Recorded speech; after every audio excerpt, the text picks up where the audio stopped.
The winter of 1944 was unforgiving. Snow blanketed the Ardennes forest in a suffocating silence, broken only by the distant thunder of artillery and the desperate cries of wounded men. It was December, the darkest December of World War II, and General George S. Patton, Jr., the most feared and controversial American commander in Europe, was about to witness something that would test every fiber of his being. Something that would force him to make a decision that historians would debate for generations. A decision that would blur the lines between justice and vengeance, between military discipline and raw primal rage. On that frozen battlefield, amid the carnage of the Battle of the Bulge, Patton's soldiers made a discovery so horrifying, so viscerally disturbing, that it would change the rules of engagement for the entire Third Army. They found a German SS soldier, still alive, slumped against a shattered oak tree. He was wounded, bleeding into the snow, his gray uniform torn and stained. But it wasn't his wounds that stopped the American soldiers in their tracks. It wasn't the Luger pistol lying beside him or the hatred burning in his eyes. It was what hung around his neck, a grotesque necklace of 50 American dog tags, each one representing a son, a brother, a father who would never return home. 50 young American men, their lives reduced to stamped metal trophies worn proudly by their killer. The soldiers who found him stood frozen, their rifles lowered, staring at this macabre display of death. Some felt their stomachs turn. Others felt tears burn their eyes despite the bitter cold. And one sergeant, a farm boy from Iowa who had seen too much death already, turned away and vomited into the snow. When word reached General Patton, he was in his temporary headquarters, studying maps by lamplight, planning the next phase of the counteroffensive that would relieve Bastogne and turn the tide of Hitler's last desperate gamble. The officer who brought him the news was shaking, not from the cold, but from what he had witnessed. Patton looked up from his maps, his steel blue eyes narrowing as he listened to the report. 50 dog tags. 50 Americans. One German soldier, still breathing, waiting for capture, for medical treatment, for the rights afforded to prisoners of war under the Geneva Convention. What happened next would become one of the most controversial and suppressed stories of World War II.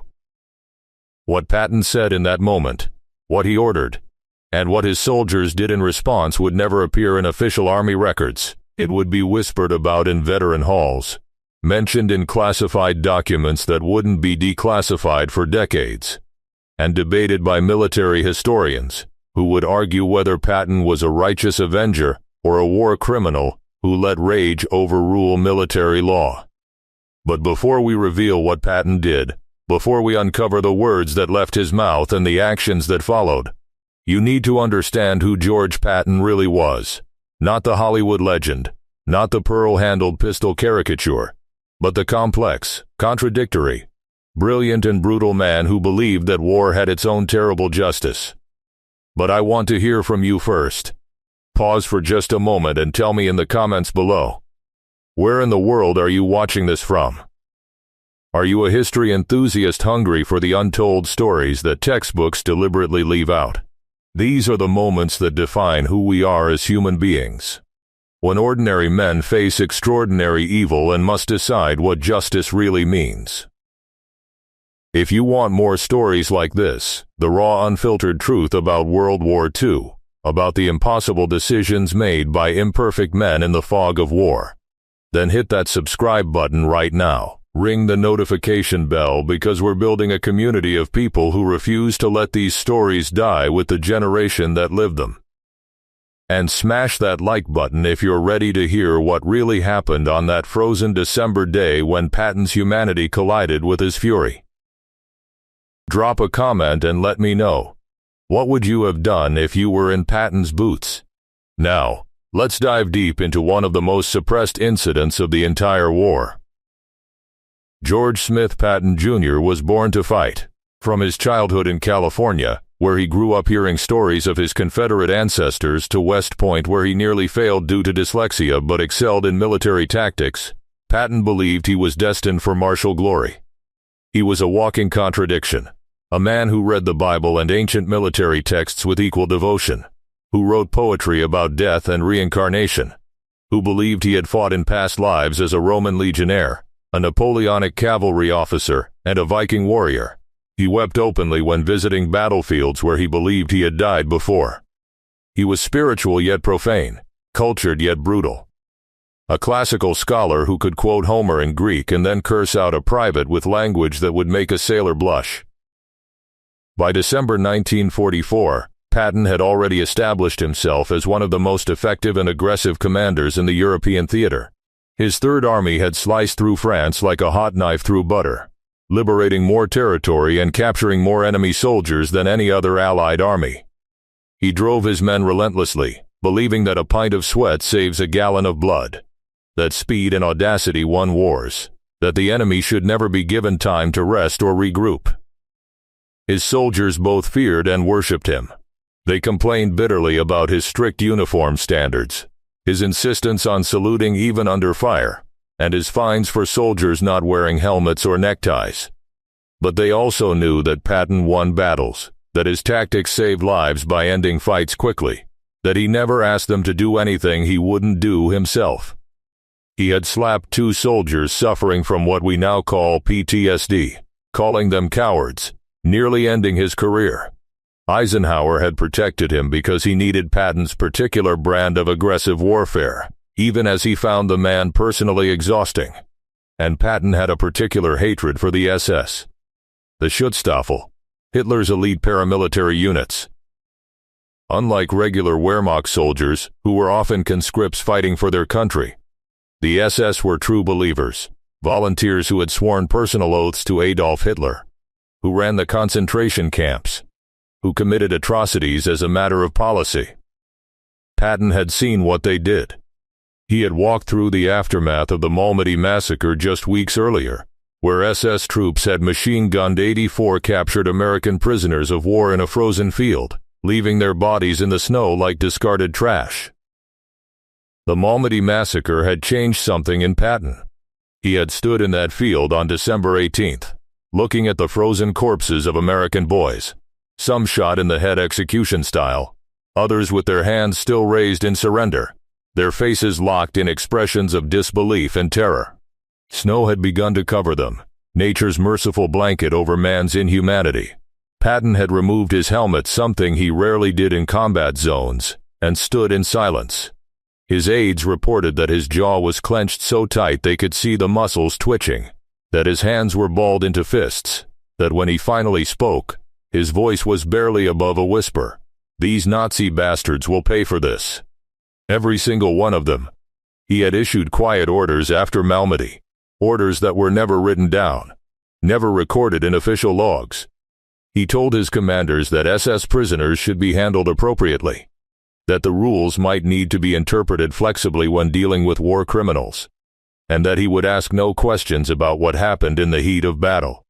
It was a dangerous line to walk, and Patton knew it.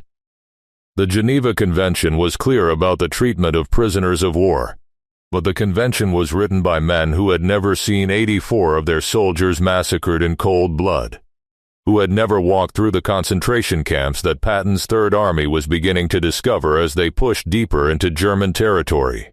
Now, on this December day, as Patton climbed into his jeep to personally visit the site where the German soldier with 50 dog tags had been found, he was caught between 2 versions of himself: the professional soldier who had studied military law and understood the importance of discipline and rules of engagement, and the warrior who believed that evil men deserved evil fates, that some crimes demanded immediate and terrible justice.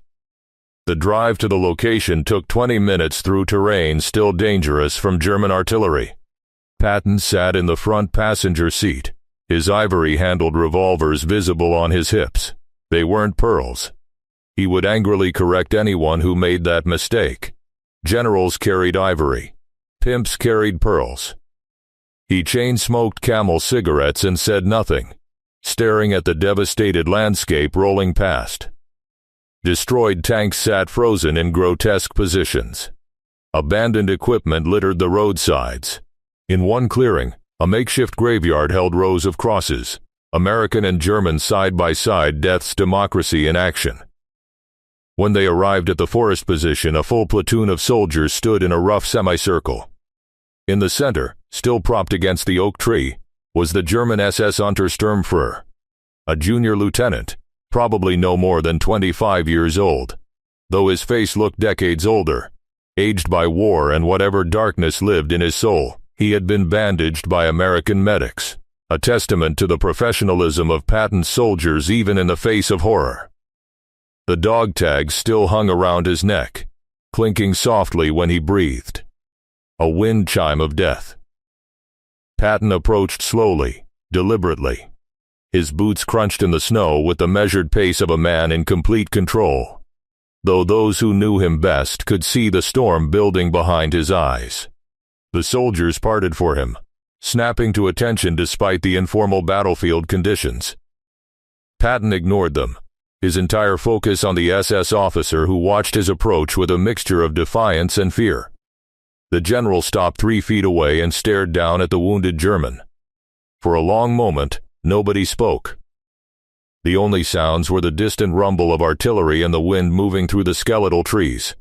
Then Patton knelt down, his knees in the blood-stained snow, bringing himself eye level with his enemy. He reached out with one gloved hand and lifted the cluster of dog tags, letting them slide through his fingers like a dealer shuffling cards. Each tag bore a name, a serial number, a blood type, a religion. Matthews. Harold J.O. positive Protestant. Kowalski, Thomas A. positive Catholic. Washington, James L.B. positive Baptist. 50 names. 50 families who had received or would soon receive Western Union telegrams beginning with "The Secretary of War desires me to express his deep regret." 50 mothers who would never stop setting an extra place at dinner, hoping against hope that the telegram was a mistake. The SS officer spat blood and said something in German. Patton spoke the language fluently. He had studied it extensively, believing you needed to understand your enemy's culture to defeat them. The German's words were defiant, unrepentant. He said these were his kills, his trophies, that he had taken them in glorious combat for the Frere and the fatherland. He said he regretted nothing except being captured by American swine before he could add more tags to his collection. He actually smiled as he said it, blood on his teeth, pride in his eyes. One of the American soldiers, a young private from Tennessee, raised his rifle.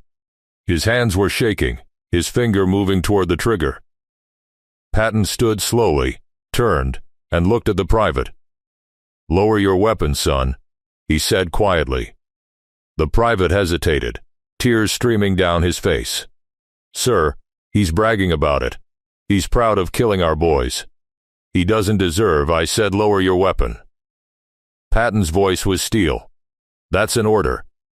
The rifle lowered. Patton turned back to the German, who was still smiling that blood-stained smile, still defiant, still believing in his twisted superiority even in defeat. And that's when Patton did something that nobody expected. He removed his right glove, finger by finger, with deliberate slowness. He reached down and carefully, almost gently, lifted the dog tags over the German's head. The SS officer tried to pull away, tried to keep his trophies, but he was too weak. Patton stood holding the 50 dog tags, the weight of 50 lives in his hand. He looked at them for a long moment, his face unreadable, a mask of stone. Then he turned to his aide, a captain named Richard Jensen who had been with Patton since North Africa. "Get me a chaplain," Patton said. "These boys deserve prayers before we send them home." Jensen saluted and hurried away. Patton carefully wrapped the dog tags in his own scarf, a gift from his wife Beatrice, and handed them to another officer. "Treat these with respect. We'll identify every man and notify their families personally. I'll write the letters myself if I have to." The soldiers watching this were confused. They had expected rage, expected Patton to order summary execution, expected the fury they had heard in his speeches where he talked about wading through enemy guts and using the enemy's blood to grease the treads of their tanks. Instead, they were seeing something else. A disciplined, controlled response that seemed almost gentle. But then Patton turned back to the SS officer, and those who were close enough saw his face, saw what lived behind those blue eyes, and they understood that what was coming was far worse than a quick bullet. Patton stood over the SS officer and began to speak, not in English but in perfect aristocratic German. His voice was calm, measured, almost conversational, which somehow made his words more terrifying than any shouted threat could have been. "You seem proud of your collection," Patton said. "You seem to think you're a warrior. Let me tell you what you actually are. You're a murderer. A coward who killed prisoners, who executed wounded men, who shot boys in the back and took their identification as trophies. You're not a soldier. You're a criminal in a uniform, and I've seen your kind throughout history. The Romans had a special punishment for men like you. Do you know what it was?" The German said nothing, his defiance beginning to crack as he realized that his fate might be worse than a simple execution. Patton continued, his voice never rising, never betraying emotion, delivering judgment with the certainty of a man who believed he was an instrument of historical justice. "They would strip men like you of their citizenship, of their honor, of their very identity. They would declare you homo sacer, a sacred man, which sounds noble until you understand what it means. It meant you were outside the law's protection. Anyone could kill you, and it wouldn't be murder. You existed in a state worse than death. You were nothing." He paused, letting that sink in, then switched back to English, addressing his soldiers. "This SS officer will not be shot. He will not be executed. He will receive medical treatment as required by the Geneva Convention. He will be transported to a prisoner of war camp where he will be processed, interrogated, and eventually tried for war crimes. He will face justice, real justice, legal justice, the kind that separates us from the animals we're fighting." The soldiers looked at each other, confused, some clearly disappointed. They had wanted revenge, wanted to see this monster pay immediately for what he had done. The German himself looked almost relieved, believing he had escaped execution. But Patton wasn't finished. He knelt down again, close enough that only the SS officer could hear his next words clearly, though the soldiers closest would later report fragments of what was said. "You will live," Patton whispered in German, "but you will wish you hadn't.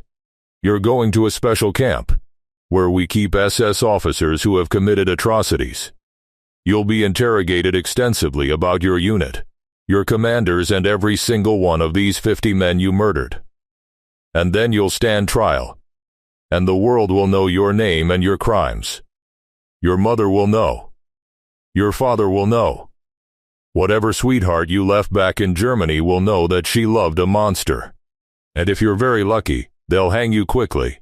But I suspect the judges won't be merciful. I suspect you'll spend decades in a cell, growing old watching other prisoners receive letters and visitors while nobody comes for you. Because who wants to claim a man who wore murdered soldiers like jewelry?" Patton stood up and added, still in German, loudly enough for everyone to hear, "And I'm going to do something else. I'm going to make sure that every one of these 50 families knows who killed their son, their husband, their father. I'm going to make sure your name, Hauptsturmführer Klaus Müller, is attached to every single one of these deaths. You wanted to be remembered? You wanted glory? Congratulations.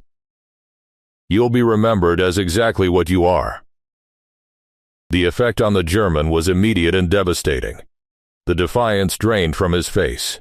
He understood that Patton had given him something worse than death. He had given him infamy, had guaranteed that his name would be synonymous with cowardice and murder, that whatever twisted pride he took in his kills would be transformed into eternal shame.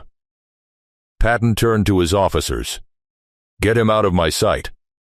Full medical treatment, proper prisoner processing, everything by the book. I want a complete report on my desk by 1800 hours, and I want every single dog tag accounted for and matched to casualty reports. We will identify these men, and their families will know they didn't just disappear in the fog of war.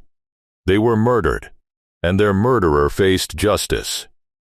As the medics moved in to transport the wounded SS officer, Patton walked away, back toward his jeep. But he stopped after a dozen steps, his back to the assembled soldiers, his shoulders rigid. Captain Jensen approached carefully, knowing the signs of Patton's internal struggles. "Sir?" Patton didn't turn around.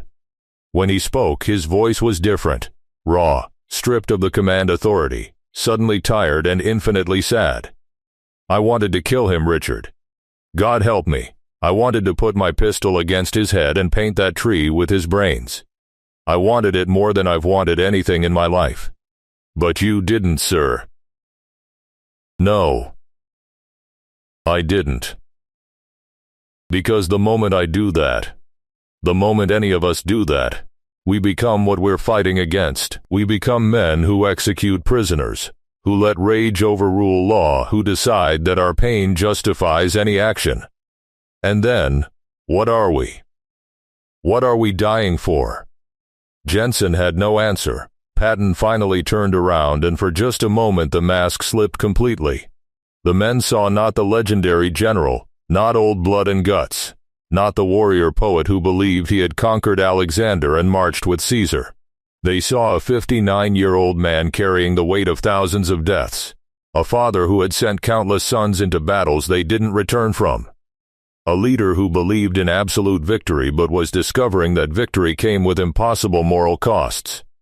"Get those dog tags processed," Patton said, his command voice returning, "and spread the word through the entire Third Army. Any soldier found taking trophies from dead enemies will face court-martial. Any soldier who executes prisoners will face court-martial. We're the United States Army, and we will win this war without becoming the enemy. Is that absolutely clear?" "Yes, sir." The response was immediate and unanimous. Patton climbed into his jeep and ordered the driver back to headquarters. As they drove away, Captain Jensen, who was writing everything down for his personal diary, noted that the general stared out at the winter landscape in complete silence, chain-smoking cigarettes, occasionally touching the spot where his scarf had been before he had wrapped it around 50 pieces of stamped metal that represented 50 destroyed futures. What Jensen didn't write down, what he would only reveal decades later in interviews, was that he saw tears on Patton's face. Not many, just a few that escaped before the general wiped them away angrily, as if furious at his own humanity. But what happened next, in the hours and days following this incident, would reveal the full complexity of Patton's decision and the consequences that rippled out from that frozen forest clearing. Because while Patton had publicly done everything by the book, had followed the Geneva Convention to the letter, had chosen law over vengeance, he had also set other wheels in motion, had made other arrangements that would only come to light years later when classified documents were finally declassified, and old soldiers finally felt safe enough to speak the truth. The official record states that SS Hauptsturmführer Klaus Miller was transported to a prisoner of war facility, interrogated, and eventually transferred to Allied custody for war crimes prosecution. The file shows he received medical treatment for his wounds, was processed according to military protocol, and was documented as prisoner number 44 SS 2847. But here's where the story becomes murky, where official records and eyewitness accounts begin to diverge, where we enter the gray zone that Patton operated in throughout the war, the space between what was written down and what actually happened. 3 days after Miller's capture, Patton called a private meeting with his provost marshal, the officer responsible for prisoner handling and military police operations. No official minutes were taken, no aides were present, but the provost marshal, Colonel James Harrington, kept a personal journal that his family donated to the National Archives in 1987, 42 years after the war ended. In that journal, Harrington wrote, "The general asked me about special handling procedures for high-value SS prisoners. He wanted to know which interrogation teams were most effective, which facilities had the best success rates for extracting information, and which camps had the worst reputations among German prisoners." He never explicitly ordered anything improper, but his meaning was clear. Miller was to have a very specific experience as a prisoner, one that would be technically legal but profoundly unpleasant. Within a week, Miller was transferred not to a standard POW camp, but to a classified interrogation facility in France known informally as the Ice House, a former frozen food warehouse where the heating had mysteriously remained broken throughout the winter.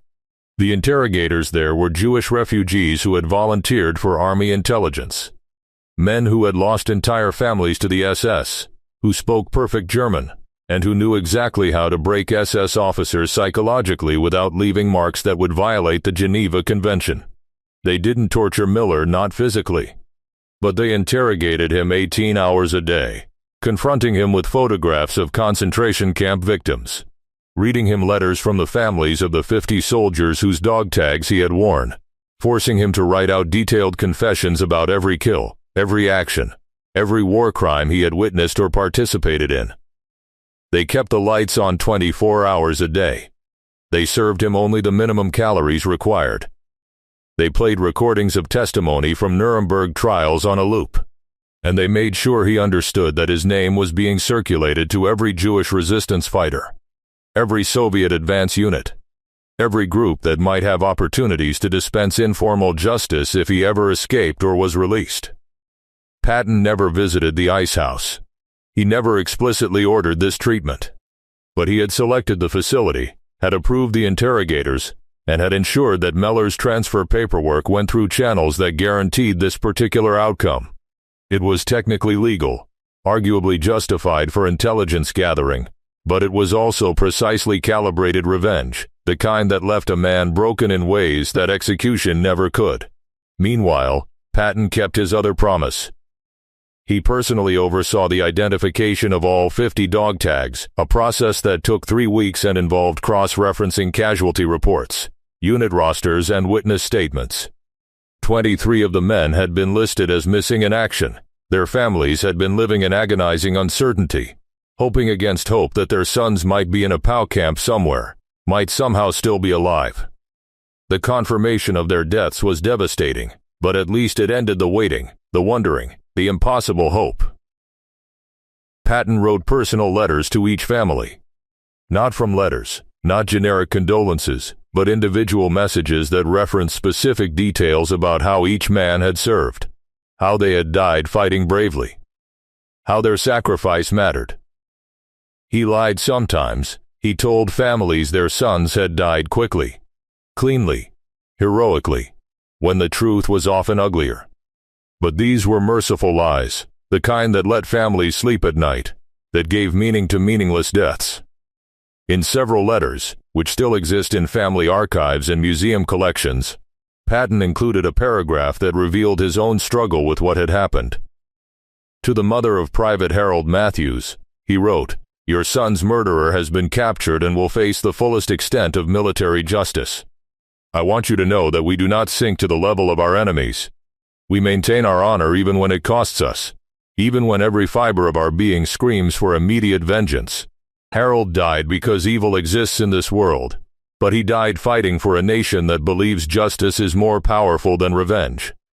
To the widow of Sergeant Thomas Kowalski, who had 3 young children, he wrote, "There are moments in this war when I question whether we can maintain our humanity in the face of such inhumanity. Your husband's death, and the circumstances of it, tested my faith in the rules we fight by. But I am convinced that the only way to honor the men we've lost is to prove that their sacrifice meant something, that we are better than the forces we oppose, that law and order and human dignity will prevail over barbarism." These letters reveal the internal conflict that defined Patton's response to the dog tag incident. He was simultaneously the hard warrior who believed in total war and crushing the enemy without mercy, and the educated aristocrat who understood that civilization itself was at stake, that if the Allies descended into the same brutality as the Nazis, then the war would be won but humanity would be lost. The consequences of Patton's decision rippled outward in unexpected ways. Word spread through the Third Army about what had happened, about how Patton had responded, about the SS officer who had worn 50 dog tags and lived to regret it. The story got embellished with each retelling. Some versions had Patton executing the German personally, others had him showing mercy and releasing him, others claimed the German had been torn apart by vengeful soldiers. But the officers who were actually there, who had witnessed the real event, spread a different message: that discipline mattered, that law mattered, that they were better than their enemies precisely because they followed rules even when it was difficult. However, the incident also hardened something in Patton and his army. While they continued to process prisoners according to military law, there was an understood distinction made between regular Wehrmacht soldiers and SS troops. The SS received correct treatment, but nothing beyond correct. Requests for extra rations were denied. Medical treatment was provided as required, but no more. Complaints were documented and ignored. And when SS prisoners were eventually transferred to Soviet custody as part of post-war arrangements, the American guards who handed them over knew exactly what fate awaited them in the gulags of Siberia, and nobody lost sleep over it. Klaus Miller survived the war. He was tried at a secondary Nuremberg proceeding in 1947, convicted of war crimes, and sentenced to 20 years in Spandau prison. He served 17 years before being released in 1964, a broken man of 45 who looked 70. He returned to Germany to find that his family had changed their name and refused to acknowledge him. He lived alone in a small apartment in Hamburg, worked as a night janitor, and died in 1979 of liver failure alone and unmourned. His obituary listed his name but mentioned nothing of his service, his crimes, or his past. The 50 dog tags were eventually returned to families or, in cases where no family could be located, were interred at the American Cemetery in Luxembourg, buried with full military honors in a collective grave marked with all 50 names. Patton attended the ceremony in March 1945, 2 months before Germany's surrender. He stood in the rain, his helmet over his heart as a chaplain read each name aloud. Witnesses reported that he remained at attention for 20 minutes after the ceremony ended, staring at the marker, his face unreadable. What are we to make of Patton's response? Was it justice or was it revenge dressed in legal clothing? Was he a man of principle who restrained his rage and followed the law? Or was he a calculating warrior who found ways to punish the German while maintaining plausible deniability? The answer, like Patton himself, is complicated. He did both things simultaneously. A man who believed absolutely in military discipline and the rules of war. And a man who also believed that some crimes deserved punishment beyond what official channels could provide. He followed the letter of the law while violating its spirit. He showed mercy publicly while arranging suffering privately. He was, in short, a profoundly human leader facing an inhuman situation, trying to balance competing moral imperatives that couldn't be perfectly reconciled. The incident reveals something essential about leadership in wartime, about the impossible decisions that commanders face when abstract principles collide with concrete horrors. Patton could have executed Miller and faced court-martial, becoming a martyr to rough justice but undermining the very legal structures that separated civilization from barbarism. Or he could have processed him routinely, maintaining perfect adherence to regulations but leaving his soldiers feeling that their murdered comrades didn't matter, that the rules protected monsters. Instead, he found a third way, imperfect, morally ambiguous, but ultimately effective. He maintained discipline and respect for law while also ensuring that evil faced consequences, that the scales balanced even if the balancing happened in shadows rather than sunlight. In the decades since World War II, military ethicists and historians have studied the dog tag incident as a case study in command decision-making under extreme stress. Some condemn Patton's hidden arrangements as war crimes by proxy. Others praise his restraint in not ordering immediate execution. Most acknowledge that he faced an impossible situation and made a choice that, while flawed, prevented greater evils while maintaining the army's cohesion and moral authority. For those 50 families, Patton became a hero who ensured their sons were not forgotten, who hunted down their killer and brought him to justice, who wrote them personal letters acknowledging their loss. For Miller, Patton became something else entirely. Not an executioner who would have ended his suffering quickly, but a judge who sentenced him to decades of psychological torment and social death. And for the soldiers of the Third Army, Patton became the embodiment of a paradox, the warrior who demanded absolute aggression in battle but absolute discipline in victory. who could be simultaneously the hardest and most humane commander they served under. The story doesn't end with a simple moral, because history rarely does. War is not a philosophy classroom where ethical dilemmas have clean solutions. It's a meat grinder that destroys bodies and souls, that forces impossible choices on imperfect people, that reveals both the best and worst of human nature in the same moment. What Patton did after seeing 50 American dog tags on a German soldier was complicated, contradictory, and ultimately very human. He chose law over lynching, but he also ensured that justice had teeth. He followed the rules while bending them. He showed mercy while arranging punishment. He was neither purely noble nor purely vengeful, but something more complex and ultimately more real. A man trying to do right in a situation where every option was wrong, where every choice carried costs that would haunt him for the rest of his life. And perhaps that's the real lesson here, that leadership in wartime requires living with moral ambiguity, with decisions that don't fit neatly into categories of right and wrong, with consequences that echo long after the guns fall silent. Patton understood this. He carried the weight of it.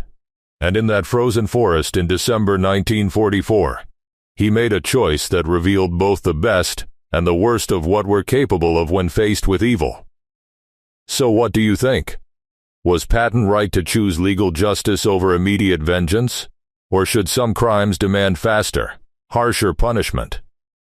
This is the kind of question that doesn't have easy answers, and I want to hear your perspective in the comments. These stories matter because they force us to confront what we would do in impossible situations, how we would balance our rage against our principles, how we would lead when every option comes with moral costs. If this story moved you, if it made you think, if it revealed a side of World War II that you'd never heard before, then please share this video with someone who needs to hear it. Subscribe to this channel because we're committed to telling the untold stories, the complicated truths, the moments that textbooks skip over, because they're too messy, too human, too real. History isn't just dates and battles, it's people facing the darkest aspects of human nature and deciding who they want to be. Hit that like button, drop a comment with your thoughts, and let's keep these conversations alive. Because the generation that lived through this is almost gone, and it falls to us to remember, to learn, and to carry forward the lessons written in blood and sacrifice on battlefields around the world. Thank you for reading. Remember their names. Remember their sacrifice, and never forget that freedom isn't free, it's paid for by ordinary people making extraordinary choices in moments of darkness. Until next time, stay curious, stay thoughtful, and keep history alive.